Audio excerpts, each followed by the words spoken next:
There are deeply disturbing allegations about Canada's Afghan allies. Our next guest is a former Canadian soldier, and he says he's haunted by what he witnessed in Afghanistan. He says while working with the Afghan National Police, he saw some officers sexually assaulting young boys. Corporal Travis Schouten is now hoping for change before the Canadian forces leave Afghanistan in 2011. He joins us this morning from London, Ontario. Good morning, sir. Good morning. How are you doing? I'm well. Corporal Schouten, this case is before a board of inquiry, yet when you brought the case to the attention of your commanding officer, it was dismissed. How did that make you feel? You know, I think in one sense it made me feel less compelled to think that the mission is going to turn out well.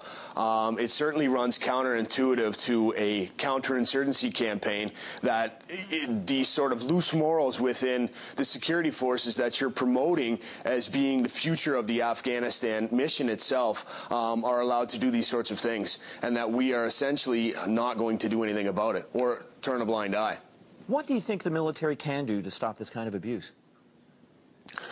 I think what the military has to do is go back to the basics of looking into a counterinsurgency campaign. And the prize of any counterinsurgency campaign is the people of the country itself.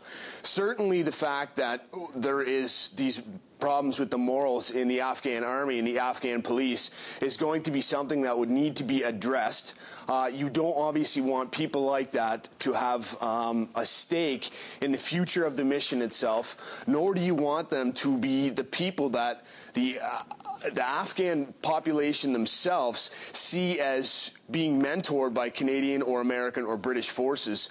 You certainly don't want that being attached. So I think you have to look at the fact that there needs to be a proper mentorship on the role of the Canadian forces.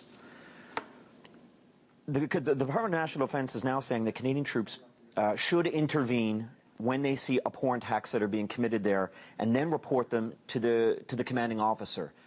Is that enough? I mean, is that heading in the right direction? It's certainly heading in the right direction. What I think you have is a disconnect between Ottawa and actually what's going on the ground in Kandahar. It's certainly very simple for a senior officer or a senior politician to say, this is what you should do when it happens. But when you're actually in the situation itself and you suspect that this is happening or you're watching it unfold, it's a little different to be able to take action.